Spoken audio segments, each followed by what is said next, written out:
예, 지금부터는 사회복지 실천 기술론을 살펴보도록 하겠습니다.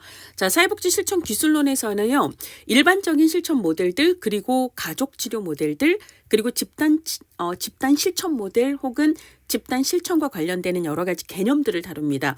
그 외에 사회복지 실천의 기록, 그리고 사회복지 실천의 평가를 다루고 있습니다. 자, 첫 번째 이제 그 서론의 성격이에요. 사회복지 실천의 가치와 지식 체계에 대해서 1장에서 다루고 있는데요. 첫 페이지는 여러분들이 쭉 읽어보시면 다 알 수 있는 내용들입니다. 그리고 우리가 실천론에서 사회복지 실천은 과학과 예술의 조화를 통해서 상호 보완적인 조화를 통해서 이루어지게 되는데 우리가 이제 이론이라든지 혹은 연구 방법이라든지 혹은 기술이라든지 교육과정을 통해서 습득되어지는 것들은 이제 과학적 기반이라고 볼 수가 있고요. 사회복지 전문가로서 그 사람 자체가 가지고 있는 뭐 융통성이라든지 진실함이라든지 공감하는 태도라든지 가치관이라든지 이런 것들은 예술적 기반에 해당하는 거죠. 자, 어떤 지식을 알아야 하는가? 요거는 뭐 우리들 1급 시험을 준비하는 과목들에 대해서는 기본으로 다 알아야 된다라는 얘기고요. 그리고 사회복지 실천이나 지식을 습득하는 방법은 굉장히 다양하다라는 이야기를 하고 있습니다. 자, 167페이지에서는 사회복지 실천의 지식을 추상적인 것부터 구체적인 것까지 패러다임, 관점, 이론, 모델, 실천, 지혜 이렇게 순서대로 이게 나열하고 있습니다. 자, 일단 첫 번째 패러다임이라고 하는 것은 자연과학에서의 대표적인 패러다임으로는 천동설, 지동설이 있죠. 그래서 특정의 패러다임이 지배하고 있을 때는 그 패러다임 하에서 세상을 인식하게 됩니다. 자, 그래서 가장 추상적인 개념적 틀로 그래서 사람들의 인식의 근본적인 틀이다라고 얘기를 할 수가 있습니다. 얘는 역사와 사상의 흐름에 영향을 받습니다. 그래서 천동설이 지배적인 패러다임일 때는 당연히 태양이 돈다라는 관점에서 세상을 보고 또 그러다가 이게 역사적인 변화 과정에서 지동설로 바뀌게 되면 당연히 지구가 돈다라는 관점에서 천체를 바라보게 되죠. 자, 그다음에 관점은요. 그러니까 보는 관점에 따라 같은 현상이 다르게 보일 수 있습니다. 그래서 우리가 어떤 사람이 90% 정도의 문제를 호소할 때 그 90%에 집중을 해서 그걸 어떻게 줄일까를 생각하기도 하지만 그럼 나머지 10%를 찾아서 그걸 어떻게 늘릴까? 이서 강점 관점이 있고 병리적인 관점이 있다라고 얘기를 했었잖아요. 그러니까 보는 관점에 따라서 주관적인 인식의 차이가 달라지는데 이걸 관점이라고 얘기를 합니다. 자, 그다음에 이론은요. 현상을 설명하기 위한 가설이에요. 설명한다라는 건 이것이 왜 생겼을까? 이것 때문에 생긴 건 아닐까? 인과관계에 대한 가설을 설정을 하고 그걸 증명하는 거잖아요. 자, 이렇게 현상을 설명하는 혹은 가설이나 개념의 집합체 이런 걸 이론이라고 얘기를 합니다. 자, 그리고 이제 모델은 실제 실천에서 우리가 사용할 수 있는 기술 혹은 방법을 제시하는 것을 얘기해요. 이것을 달리 얘기하면 실천활동의 원칙과 방식을 조작한다, 구조화한다라고 얘기를 합니다. 쉽게 말하면 이제 개입 기법에 대해서 얘기를 해주는 게 모델이라고 이야기를 합니다. 대부분의 모델은 이런 이론이나 관점의 영향을 받아서 만들어지죠. 뭐 예를 들자면 정신분석 이론이 정신역동 모델에 행동주의 이론이 행동수정 모델에 영향을 주는 방식으로 그렇게 이제 모델 구체적으로 개인 모델들을 만들어내게 되는 거고요. 자, 그다음에 가장 구체적인 게 이제 실천 지혜가 됩니다. 얘는 암묵적인 지혜하고 같은 의미예요. 단연간의 경험을 통해서 그 문제를 어떻게 해결하면 되는지 휘리릭 하면 되거든요. 그런데 그래서 굉장히 문제 해결에 유용하긴 하는데 이게 왜 그러한지를 설명하기가 어렵다라는 거예요. 그러다 보니까 암묵적 지식이다. 공인된 지식은 아니다. 혹은 직관의 영향을 받지 구체적인 어떤 근거를 제시하기가 어렵다. 즉 조작하고 구조화하기가 어렵다라고 이야기를 합니다. 이걸 실천 지혜라고 이야기를 합니다. 자, 이제부터는 대표적인 모델들을 다루게 될 텐데요. 초기에는 우리 이제 실천론에서 역사 얘기했습니다. 1915년 1915 플렉스너가 니네는 과학적 기초가 없어. 니네는 니네만의 지식과 기술이 없어. 니네는 그걸 가르치는 교육 시스템과 자격 체계가 없어. 니네는 그렇게 만들어진 전문직 조직 전문가 조직체가 없어. 니네는 윤리 강령도 없어. 이런 식으로 이제 기본적으로 전문성을 구성하고 있는 핵심 요소들이 결여가 되었기 때문에 니네는 전문성 없어라고 비판 개판을 한 후에 그래서 교육을 시키기 위해 최초의 교재 가르칠 교재죠. 메리 리치몬드가 사회 진단을 쓰고 그러면서 이제 1920년대는 진단주의의 시대였다. 그 진단주의 시대에 영향을 준 이론이 뭐였어요? 정신분석 이론이었잖아요. 그러니까 정신분석 이론에 영향을 받은 정신역동 모델이 가장 초기 모델로 시작이 되었다라고 볼 수가 있습니다. 그러다가 자선조직협회의 멤버들은 원래 빈민이 구빈 신청을 하면 저 좀 도와주세요라고 얘기를 하면 우회 방문원이 빈곤 가정을 방문을 해서 거기서 이제 조사를 하고 그 조사 결과에 기초해서 돌아와서 결정을 하고 이렇게 했잖아요. 그러니까 기본적으로 그 사람이 사는 곳으로 가서 환경을 봤단 말이죠. 자, 그래서 정신, 즉 심리만 뚫지 말고 그 사람을 둘러싼 환경도 같이 보자. 이게 이제 심리 사회 모델입니다. 근데 어쨌거나 얘네들은 초기 모델이에요. 그래서 이런 식으로 정신을 보거나 혹은 심리를 볼 때에는 시간이 걸립니다. 그래서 마음속을 들여다보는 걸 우리가 인사이트, 통찰이라고 얘기를 하거든요. 그래서 정신이나 심리가 들어가는 모델은 과거를 강조하고요. 마음속 깊은 곳을 통찰하는 걸 강조하는데 걔네들은 시간이 많이 걸려요. 그 뒤에 나온 모델들은 대체로 단기 개인 모델이다라고 볼 수가 있는데요. 대표적인 이제 단기 모델이 가장 단기가 이제 위기 개인 모델이 있고요. 그다음에 우리 시험에서 나 단기다라고 특히 강조하는 모델이 인지행동 모델하고 과제 중심 모델입니다. 그 외에도 행동 수정 모델이나 해결 중심 모델이나 전략적 가족 치료 모델 등등이 다 단기 개인 모델이기는 하는데 근데 이제 시험에서 상대적으로 강조가 되는 건 위기, 인지행동, 과제 중심 모델이 시간 제한적인 단기 개입이다. 이런 특징들이 시험 문제에 많이 나온다라고 생각을 하시면 되겠습니다. 자, 이번에는 2장이에요. 초기 모델, 즉 장기 모델로 정신 역동 모델하고 심리 사회 모델을 먼저 살펴보도록 하겠습니다. 정신 역동 모델의 기본 특징은요. 정신 분석 이론, 우리가 인행사 프로이트 이론에서 했던 거하고 같은 얘기예요. 그래서 그냥 복습한다고 생각을 하시면 기본으로 심리적 결정론, 정신 결정론, 무의식적 결정론이라고 얘기를 하죠. 무의식적 충동, 과거의 영향을 강조합니다. 자, 그 다음에 발달 단계를 어떻게 얘기했죠? 구함 남자샘, 구강기, 학문기, 그 다음에 남근기, 그리고 잠복기, 그 다음에 생식기, 요렇게 청소년기까지 5단계를 얘기를 했는데 이걸 발달 단계를 때가 되면 이렇게 딱 진행이 돼야 되는데 예를 들자면 내가 학문기에 학문을 통한 만족이 제대로 이루어지지 못하면 시간이 흘러도 나이가 들어도 계속 학문기의 그 욕망에서 벗어나지 못하는 이런 고착의 문제가 있을 수 있고 그 다음에 내가 여기서 지나가긴 했는데 이 시기를 지나가긴 했는데 내가 나중에 또 스트레스나 갈등, 불안을 겪게 되면 다시 후진을 해서 마치 학문기 때의 아이처럼 대소변을 못 가리는 행동을 한다거나 이런 걸 퇴행이라고 이야기를 하죠.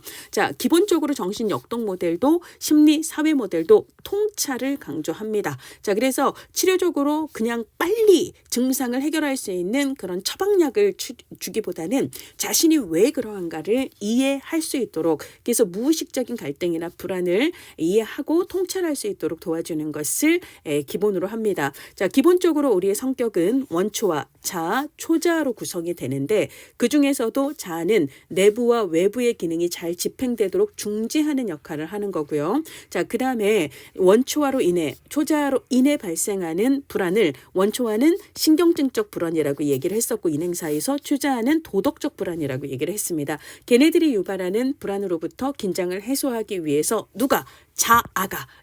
자아가 무의식적으로 방어 기제를 발동시킨다라는 얘기를 했었고요. 1920년대 진단주의 학파에 영향을 주었다라는 얘기는 실천론에서 했었습니다. 자, 그래서 심리성적 발달 단계는 구함 남자쌤 이렇게 외우라고 했었어요. 자, 그래서 구강기와 학문기의 고착으로 인한 성격. 그러니까 우리가 이제 구강기는 기본적으로 생후 18개월까지를 얘기를 합니다. 근데 이제 대략 한 8개월 정도면 그 사이에 한 8개월 정도면 이가 나기 시작하죠. 그럼 이가 나기 전까지는 빠는 것에서 쾌감을 느끼고 이가 난 이후에는 물어 뜯는 거, 씹는 거에서 아이들이 쾌감을 느끼는데 이 쾌감에 뭔가 욕구불만이 생기게 될 때는 이제 이쪽 빠는 거, 요거를 구강 수동적 혹은 구강 전기라고 얘기를 하는데요. 빤다라는 건 누군가의 에너지 에너지를 받아 내가 생존하는 거거든요. 그래서 누군가한테 기댄다는 거예요. 의존적이다 혹은 의타심이 많다라고 이야기를 하는 거고요. 그다음에 구강 공격적은 누군가 잘근잘근 씹는 거예요. 그래서 씹으면 아프잖아요. 그래서 이제 타인을 지배하려는 성향이라든지 타인을 아프게 하는 성향하고 관련된 요런 고착적인 성격이 나타난다라고 얘기를 합니다. 그다음에 이제 18개월에서 36개월까지를 학문기라고 얘기를 하는데 이때도 관략근이 이렇게 막 발달하기 전까지는 학문 폭발적이라고 얘기를 해요. 막 이렇게 배설물을 내 보내는 것에서 쾌감이 오고요. 그다음에 관략근이 어느 정도 조절이 가능할 때부터는 보유하는 데서 꽉 조이는 것에서 오는 쾌감을 느낀다라고 얘기를 합니다. 이게 전기고 이게 후기가 되는 거죠. 근데 이제 막 배출하는 데에서 쾌감이 지나친 배변 훈련으로 통제가 되기 시작하면 아이들은 막 뭔가를 배출하고 싶은 그런 성격적인 고착이 생긴다는 거예요. 이게 이제 무질서하고 충동적이고 공격적이고 파괴적이고 요런 거 반항적이고 요런 걸 얘기하는 거고요. 그다음에 이제 학문 보유적인 나는 지금 막 보유하는 데서 쾌감을 느끼는데 이때도 너무 엄격한 배변 훈련으로 계속 응가해 쉬 이런 식으로 강압적인 배변 훈련을 받게 되면 이 아이는 뭔가를 꽉 쥐고 놓지 않으려는 그런 고착적인 행동을 보인다라고 이야기를 하고 있습니다. 자, 개입 과정은요. 일단 관계를 형성하는 건 가장 기본적인 거죠. 그 다음에 이제 동일시를 통한 자아 구축 단계예요. 그러니까 이거는 예를 들자면 사회복지사를 보면서 클라이언트가 약간 동일시를 하는 그런 단계가 있다는 거예요. 그러고 클라이언트가 그 다음에는 독립된 자아 정체감을 형성하고 그리고 클라이언트가 자기를 할 수 있도록 원조하는 단계로 나아간다라고 이야기를 합니다. 자, 그 다음에 개입 기술은 무의식을 통찰할 수 있도록 자유연상, 그 다음에 이제 훈습이라고 하는 것은요, 그 옆 페이지에 있습니다. 자, 옆 페이지에 있듯이 저항이나 자신이 이제 저항이나 전이에요. 그러니까 과거, 전이라고 하는 것은 과거 무언가가 지금 현재 사회복지사에게 그 과거 무언가에 대한 감정이 표출되는 걸 얘기를 했습니다. 그래서 이제 저항이나 전이라고 하는 건 과거 내 무의식 속에 도사리고 있는 내가 끊임없이 나를 붙들고 있다라는 거예요. 그래서 새로운 나로 향하게 하지 않도록 그냥 과거 속에 계속 사로잡혀서 항상 같은 방식으로 살도록 나의 변화를 가로막고 있다라는 그걸 계속 일상 속에서 다시 반복하고 이해하고 또 그러하구나 이런 것들을 확장하면서 통합적으로 이해할 수 있도록 하는 것. 그러니까 내 마음속에 과거 내가 나를 어떤 방식으로 계속 이렇게 붙잡고 있는지를 깨달았는데 근데 그것을 실제 생활 속에서 계속 반복적으로 경험하면서 깨달음을 더 자기의 일상 속에서 통합을 하면서 이해를 해가는 거예요. 그래서 이제 경험적인 확신을 갖고 자신의 마음속의 전이와 저항에 대해서 분석하고 해석한 것을 삶에서 계속 반복적으로 부딪히는 이런 능력을 이야기를 합니다. 자, 그 다음에 이제 자유연상이라든지 훈습이라든지 우리가 이제 그 실천론에서 얘기했던 면적 기법 중 말과 말 사이, 말과 행동 사이의 불일치를 직면한다는 중, 그 다음에 이제 꿈을 분석하거나 전의를 분석하거나 혹은 저항을 분석하거나 이런 것들 있잖아요. 이런 것들을 분석하는 게 이제 개입 기법이 됩니다. 특히 기본으로 자신의 마음을 들여다볼 수 있는 의지와 능력이 있는 클라이언트에게 좋기 때문에 자기 분석이 가능하고 성장 의지가 높은 클라이언트에게 효과적입니다. 자, 직면은 우리가 앞에서 얘기를 했었고요. 훈습은 저항이나 전의를 자신의 일상의 다양한 경험 속에서 다시 한번 부딪히고 반복하는 이 반복이 중요하다라고 보시면 되겠습니다. 자유현상은 떠오르는 어떤 것이든 이야기하는 것이고요. 그 다음에 해석은 자신을 들여다볼 수 있도록 하기 위해서 상담자의 직관에 근거하여 설명하는 것. 내가 왜 그럴까? 아마도 해서 그런 것 같다라는 일종의 가설을 혹은 기저의 의미를 설명한다라고 이야기를 했습니다. 그걸 통해서 내가 그래서 그랬을 수도 있겠구나라고 통찰할 수 있도록 도와주는 거고요. 직면도 해석도 둘 다 기본적인 신뢰관계가 형성되기 전에 사용하면 오히려 역효과가 있을 수 있다라고 말씀을 드렸습니다. 꿈을 분석하고 전의를 분석하고 혹은 저항을 분석하는 거 모두 정신분석 모델의 기본 개입 기법이 됩니다. 자, 이번에는요 심리사회 모델이에요. 심리사회 모델은 플로렌스 홀리스에 의해서 사회복지 실천 모델로 체계화되었습니다. 가장 영향을 많이 받은 건 심리사회 모델은 정신분석 이론입니다. 그렇지만 그 외에도 자아심리 이론이나 대상관계 이론이나 역할 이론이나 의사소통 이론 등 다양한 이론의 영향을 받았는데요. 우리가 이제 기출문제에서 사회 구성주의의 영향을 받았다. 이게 오답으로 나왔는데 얘는 이 심리사회 모델은 상당히 초기 모델이고요. 얘는 1970년대 후반에 등장한 거거든요. 시기가 맞지 않아요. 사회 구성주의의 영향을 받은 건 우리 뒤쪽에서 얘기를 하겠지만 해결 중심 모델하고 해결 중심 모델, 가족 치료 모델 중에 이거하고 이야기 치료 모델이에요. 이야기 치료, 가족 치료 중에서 이제 해결 중심 모델하고 이야기 치료가 영향을 받았고요. 그 외에 사회 구성주의의 영향을 받은 건 없습니다. 근데 이게 오답으로 나왔기 때문에 여기다가 말씀을 드리는 거고요. 그 다음에 이제 클라이언트를 수용하고 자기 결정을 존중하고 클라이언트에 대한 개별화를 강조합니다. 사실 이 내용은 어떤 모델도 공통이지만 심리사회 모델에서 상대적으로 더 나올 가능성이 있습니다. 자, 그 다음에 상황 속의 인간을 고려해요. 그래서 단순히 심리만이 아니라 그 사람을 둘러싼 사회적인 환경도 고려를 합니다. 그렇지만 여전히 정신분석의 영향을 받은 초기 모델이다 보니까 여전히 환경보다는 개인 내적 변화를 중시한다는 거죠. 그러니까 환경을 강조하지 않는다는 건 아니에요. 그러니까 정신분석 모델에 비해서는 정신역동 모델에 비해서는 환경까지 고려한다라는 특징이 있지만 여전히 아직은 개인 내적인 변화를 중시하는 그런 한계가 있습니다.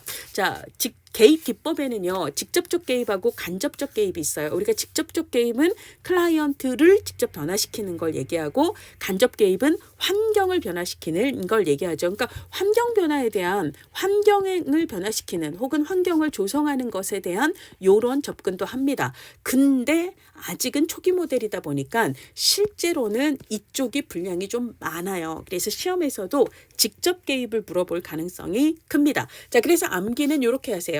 발달 요인 직접 탐지, 발달 요인 직접 탐지. 그냥 구호를 외치듯이 한 손을 들고 발달 요인 직접 탐지 이렇게 구호를 외치듯이 말이에요. 발달 요인 직접 탐지. 안 외워지면 어떻게 하시면 되죠? 외울 때까지 반복을 하시면 됩니다. 10번으로 안 되면 20번, 20번으로 안 되면 30번 하시면 되는 거예요. 발달 요인 직접 탐지입니다. 발달 요인, 그 다음에 직접 탐지 요렇게 일단 외우시면 돼요. 수용은 사실 우리 앞에서 방금 얘기했던 수용과 자기결정과 수용과 자기결정과 개별화를 강조한다라고 얘기를 했잖아요. 그러니까 수용에 대해서 한번 개입기법에 나왔던 적이 있어서 한 거고요. 주로는 이제 발달 요인 직접 탐지까지를 알아두시는 게 중요합니다. 자, 그래서 이제 발달 요인까지는 뭔가를 고찰한다라는 거예요. 뭘 고찰하냐면 일단 과거로부터 지금까지 문제가 어떻게 과거로부터 지금까지 어떻게 발달되어 왔는가를 고찰한다라는 거예요. 그래서 과거 성인기 이전의 생애 경험이 지금 현재에 어떤 영향을 미쳤는가를 고찰하기 위해서 예전 가족의 기원이나 초기 경험을 탐색하는 것을 얘기합니다. 자, 그다음에 이제 유형과 역동이라고 하는 것은 우리가 성격 유형이라고도 얘기하고요. 그다음에 정신 역동이라고도 얘기하잖아요. 그러니까 성격 유형이나 정신 역동은 그야말로 프로이트의 정신 분석 혹은 융의 분석 심리 이론하고 연결이 되는 겁니다. 그러니까 이거는 클라이언트가 자기 내면을 통찰할 수 있도록 도와주는 거예요. 자기 내면 내가 이럴 때마다 이런 경향이 있었구나 이런 것들 있잖아요. 요걸 깨닫는 겁니다. 자기 이해를 돕기 위한 과정이에요. 자신의 성격, 자신의 행동 패턴, 자신의 감정 패턴 자기가 잘 몰랐던 자기 자신에 대해서 이런 패턴이 있었구나 이런 걸 깨닫게 하는 걸 유형 역동 고찰이라고 얘기를 합니다. 자, 이거는 자기 자신을 들여다보는 거고요. 자, 이제는요 자신을 둘러싼 환경을 고찰하도록 합니다. 이건 이제 생태체계 관점, 상황 속의 인간 관점에 영향을 받았다라고 얘기를 할 수가 있습니다. 그래서 나는 어떤 사람이고, 그 다음에 나는 뭐가 중요하다고 믿는 사람이고, 그 다음 내 주변에는 또 어떤 사람들이 있고 그들의 건강 상태라든지 그들의 신념은 또 어떠하고 나의 신념은 어떠하고 이게 서로 어떤 영향을 주고 받고 있고 누가 나에게 도움을 주고 누가 나에게 스트레스를 주고 이런 것들 있잖아요. 이런 것들을 고찰을 하는 거예요. 그래서 사건에 대해서 클라이언트는 어떻게 생각하고 있고 그 다음에 어떻게 믿고 있고 그 다음에 외부에서 나한테 그리고 나는 그것에 어떤 영향을 주고 있는 믿는감 이런 것들을 하는 거는 인간 환경 고찰이에요. 신념이라고 하는 건 내가 믿는 의식하는 영역이잖아요. 근데 유형 역동 고찰이라고 하는 것은 내가 잘 모르는 나를 깨닫도록 하는 건 유형 역동 고찰인 거고 내가 뭐가 옳다고 생각하는가 이거는 모르는 내용이 아니라 저는요 이게 중요하다고 생각하는데요. 근데 우리 엄마는요 이게 중요하대요. 뭐 이런 것들이잖아요. 그래서 맨날 사사건건 부딪혀요. 이런 것들은 인간 환경 고찰에 해당하는 내용이다라고 볼 수가 있습니다. 자, 그다음에 이제 직접적 영향 주기는요. 사회복지사가 자신의 의견을 직접적으로 클라이언트에게 제시하는 거예요. 강조할 수도 있고 제안할 수도 있고 충고를 할 수도 있고 독려를 할 수도 있고 뭐 클라이언트 의견에 대해서 나는 좀 생각이 달라. 내 의견은 말이야. 이렇게 사회복지사의 의견을 제시하는 거, 제안을 하는 거, 설득을 하는 거 이런 것들을 직접적 영향 주기다라고 이야기를 합니다. 신뢰관계가 없는 상태에서 자꾸 이렇게 해라 저렇게 해라 하면 저항이나 방어를 불러일으킬 수 있기 때문에 이건 직접적 영향 주기는 언제나 사용 가능한 것은 아니다라고 이야기를 할 수가 있습니다. 자, 이번에는 탐색 기술 환기예요. 우리가 탐색한다라는 건 자세히 살펴본다는 거죠. 그래서 자세히 얘기해 주시겠어요? 라고 물어보면 그러면 클라이언트가 자세히 얘기하겠죠. 이걸 자세히 기술한다, 묘사한다라고 얘기를 합니다. 근데 자세히 얘기를 하다 보면 의도치 않았지만 갑자기 감정이 울컥하는 경우가 있다라는 거예요. 그래서 사회복지사가 탐색을 위해 질문을 던지면 클라이언트는 그걸 자세히 얘기하다가 울컥 감정을 환기하더라. 그래서 이걸 그냥 한 세트로 묶어서 탐색 기술 환기라고도 얘기하고 탐색 묘사 환기라고도 이야기를 합니다. 자, 그럴 때 뭐가 필요해요? 토닥토닥토닥 이게 비언어적으로 그 다음에 말을 통해서 언어적으로 클라이언트를 지지할 수 있습니다.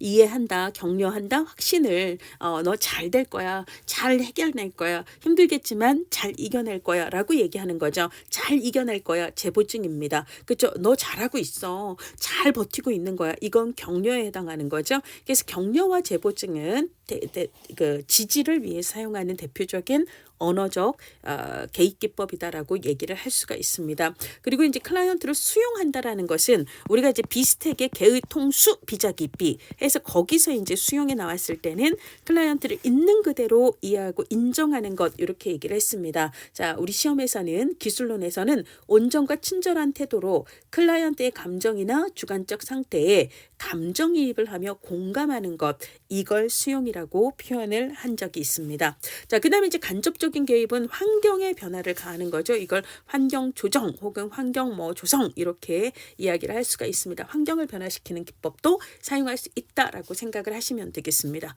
자, 이번에는요. 행동 수정 모델이라고도 하고 행동주의 모델이라고도 얘기하는 것과 인지 행동 모델이라고 하는 것을 살펴보도록 하겠습니다. 기본으로 인지 행동 모델은 인지 치료에 그러니까 개인의 인지를 변화시키는 인지 치료와 거기에 행동 수정 모델을 결합한 모델이에요. 행동 수정 모델을 결합한 모델을 우리가 인지 행동 모델이라고 얘기를 하기 때문에 그러니까 이 행동 수정 모델의 모든 내용은 다 인지 행동 모델 안에 포함이 된다. 그래서 여기서 공부한 내용이 이쪽에서 나와도 다 맞다라고 생각을 하시면 되겠습니다. 자, 우리가 이제 행동주의 모델은 어디에서 기초를 해요? 행동주의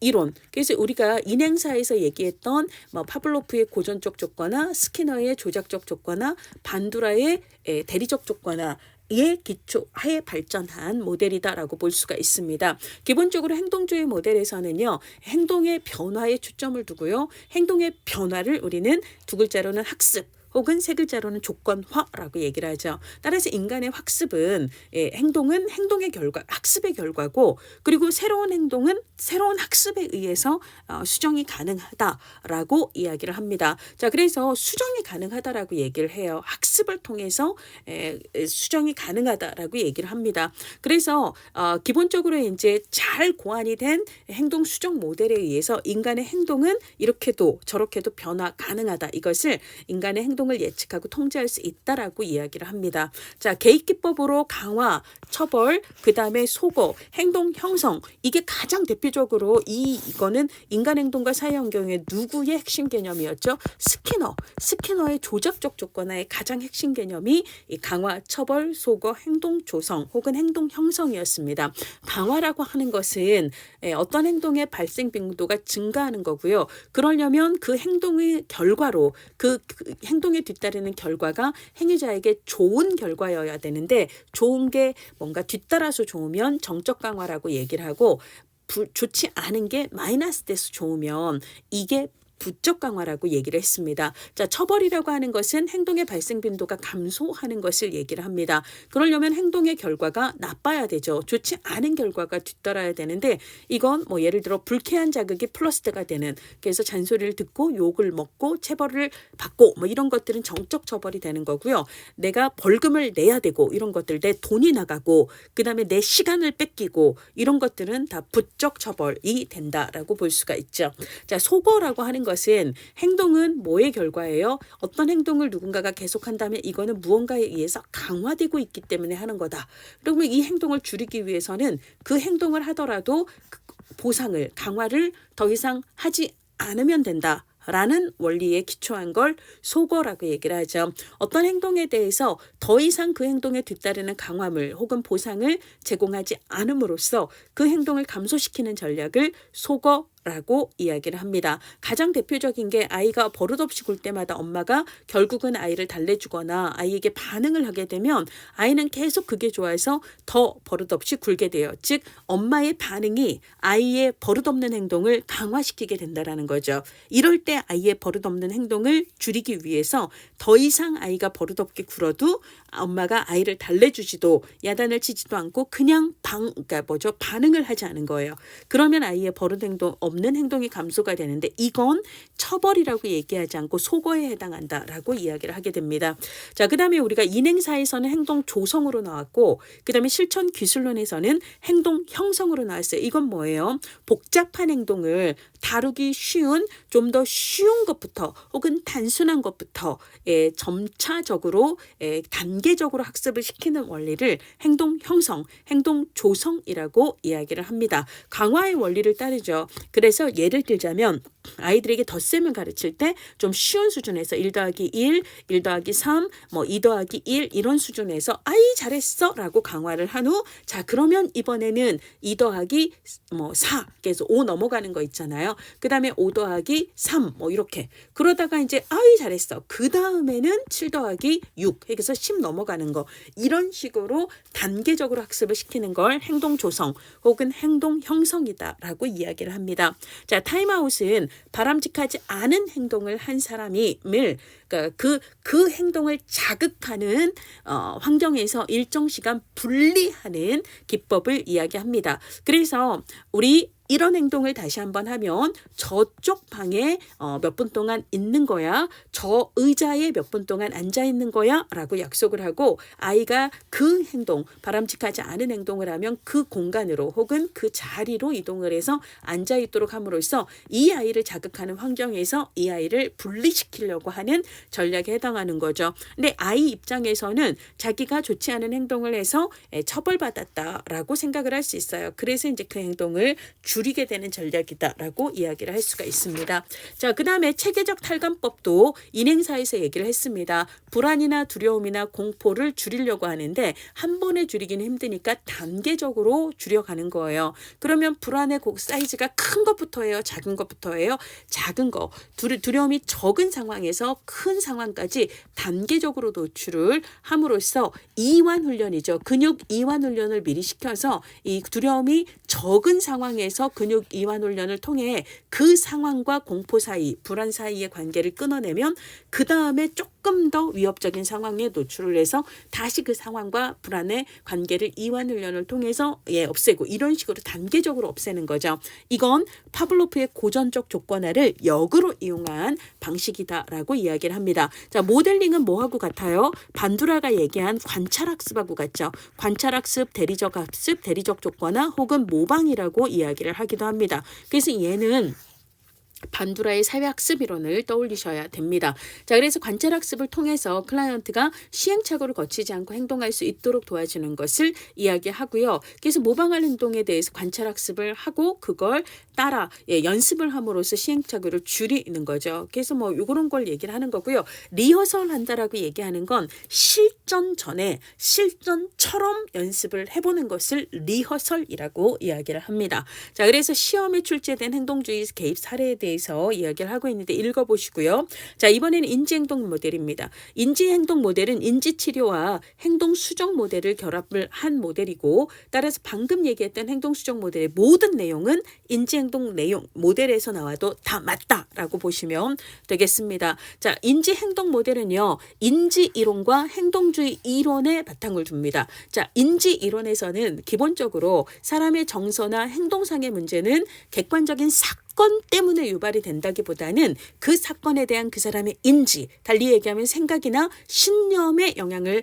받는다라고 이야기를 합니다. 자, 그러니까 정서와 행동을 바꾸려면 사건을 바꾸는 게 아니라 그 사건에 대한 그 사람의 생각을 바꿔야 된다라고 이야기를 해요. 그래서 그 사람의 생각이 바뀌면 정서나 행동상의 역기능 문제를 변화시킬 수 있다라고 이야기를 합니다. 자, 그래서 사건 자체가 아니라 사건을 이해하는 생각하는 신념이 그 사람의 정서에 혹은 그 사람의 행동에 어떤 영향을 주는지를 파악하고 그리고 그 신념의 변화를 통해 그 감정의 행동의 변화를 추구하는 모델이다라고 볼 수가 있습니다. 자, 그래서 결국은 사건에 의해서 우리는 그냥 수동적으로 영향을 받는 게 아니라 그 사건은 우리의 생각을 통해서만 우리에게 영향을 주는 거예요. 그러니까 결국은 생각하기 나름이다. 내가 그것을 어떻게 생각하는가가 나한테 영향을 주는 거지 그것 자체가 나한테 영향을 주는 건 아니야 라고 얘기해요. 생각하기 나름이다. 뭐죠? 문제에 대한 통제력은 내 생각에 달렸어. 내 의지에 달렸어. 라고 이야기를 한다는 거예요.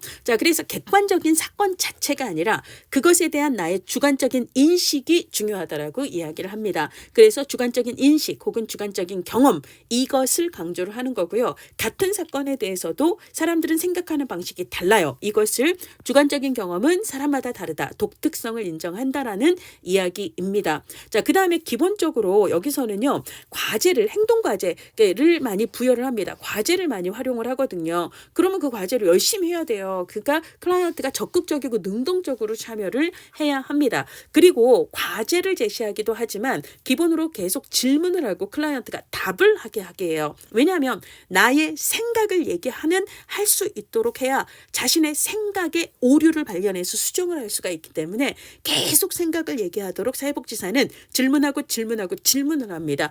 이 부분에 대해서 적극적으로 자신의 생각을 이야기하지 않으면 개입이 힘들거든요. 자, 그래서 클라이언트는 적극적이고 능동적으로 참여를 해야 돼요. 그래서 협조적인 노력이 중요하다라고 이야기를 합니다. 자, 그래서 문제를 해결하기 위해서는 외부의 사건을 바꾸는 게 아니라 인지를 바꾸는 거예요. 인지를 바꾸는 걸 인지 재구조화라고 이야기를 합니다. 자, 뭐 왜곡된 인지 혹은 그 사람의 잘못된 신념을 바꾸는 것 이렇게 얘기를 해요. 자, 그래서 처음에는 인지치료라고 얘기를 했습니다. 인지만 바꾸면 될 줄 알았거든요. 이제 인지를 바꿨더니 그랬더니 정서는 빨리 변해요. 그런데 문제는 행동은 이미 습관이 돼버려서 인지의 변화만으로 행동이 바로 수정이 되지는 않더라는 거예요. 그래서 인지치료자들이 행동은 별도의 수정 전략이 필요하구나 해서 원래 이제 행동주의에서 나온 행동 수정 모델의 기법들을 사용을 해서 행동에 대한 별도의 수정을 포함을 시키면서 이것을 인지치료와 행동수정 모델의 결합 인지행동 모델이라고 부르게 되었습니다. 근데 이제 어쨌거나 중요한 건 인지, 즉 신념의 변화예요. 그래서 비합리적인 신념을 변화시키자, 인지를 변화시키자라고 이야기를 하는 거고요. 기본적으로 얘는요. 시간 제한적인 단기 개입이에요. 제한된 시간 내에 특정 문제에 초점을 두고 접근하는 단기 개입입니다. 그러다 보니까 시간을 허투루 쓸 수가 없어요. 언제 뭐하고 언제까지 뭐하고 언제까지 뭐하고 이걸 미리 딱 체계화시켜서 정합니다. 이것을 구조화된 접근을 강조한다라고 이야기를 하는데 이 내용 시간 제한적인 접근이고 구조화된 접근을 강조한다라는 것은 이뿐만 아니라 그 뒤에 나오는 뒷챕터에 나오는 과제 중심 모델도 공통입니다. 자, 질문에 답을 하는 과정에서 자신의 생각을 발견하고 이게 과연 근거가 있는 생각인지 내가 왜 이런 생각을 하고 있지? 무슨 근거로 이런 생각을 하고 있지? 이런 과정들을 거친다는 거고요. 만약에 같은 상황에서 내가 다른 생각을 할 수 있다면, 만약에 다른 행동을 할 수 있다면 어떻게 할 수 있었을까를 가르치는 학습하는 교육적인 접근을 강조합니다. 그래서 과제를 많이 활용하고요. 그다음에 교육적인 접근을 통해서 변화를 도모한다라는 거예요. 근데 어쨌거나 질문을 했을 때 그 사람이 자신의 생각을 이야기할 수 있어야 돼요. 그러니까 그 정도의 지적 능력을 가진 클라이언트에게 적용이 용이하다라고 볼 수가 있습니다. 자, 그래서 왜곡된 사고, 즉 생각에 의해서, 인지에 의해서 정서나 행동상의 문제가 발생을 했을 때 그럴 때 인지행동 모델이 유용하다라고 얘기할 수 있고요. 근데 반대로 아까 이제 지적인 능력이 어느 정도 받쳐줘야 되는데 지적 능력이 낮다면 효과는 제한적이게 되겠죠. 그 다음에 즉각적으로 위기 개입을 해야 되는데 클라이언트의 생각을 뜯어고치려고 하면 큰일 납니다. 그래서 위기 개입의 경우에는 사회복지사가 보다 더 적극적이고 구체적인 액션, 조치를 취하는 게 중요해요. 가장 중요한 건 클라이언트의 안전을 위한 조치를 취하는 게 중요하지, 그때 클라이언트에게 계속 질문을 던지면서 생각을 뜯어고치려고 하는 접근은 적합하지 않습니다. 자, 그 다음에 특정 개입 기술 사용에 있어서는 윤리적 문제가 발생할 수 있는데요. 특히 이제 행동 수정 모델에서 이제 행동을 수정하는 기법들 중 일부 윤리적인 문제가 제기되는 것들이 있어요. 그러니까 그런 걸 사용할 때 윤리적인 문제가 있을 수 있다라는 거고요. 기본적으로 내 의지에 달렸다라고 얘기를 하거든요. 근데 기본적으로 이걸 해보고 저걸 해보고, 그러니까 자신의 생각이라든지 자신의 행동을 대체하기 위한 의지가 없는 사람은 사실 교육적인 접근을 하더라도 잘 따라오지 않게 돼요. 그래서 새로운 시도에 대한 의지가 약한 클라이언트에게는 적용이 어렵다는 한계가 있습니다. 자, 그 다음에 이제 인지행동 모델은 강점 관점에 해당하지 않습니다. 2번 오답으로 제시가 됐는데요. 왜 그러죠? 기본적으로 인지행동은요, 인지에 오류가 있다라고 얘기를 하고 있어요. 자, 그래서 비합리적인 신념이라든지 뭐 이런 것들 있잖아요. 왜곡된 인지라든지 이런 것들은 그 사람의 인지에 죄송합니다. 문제가 있다라는 가정에서 그 문제를 줄이기 위한 시도이기 때문에 문제를 줄이는 시도는 강점 관점이 아닙니다. 자, 잠깐만 여기서 쉬었다가 가도록 할게요.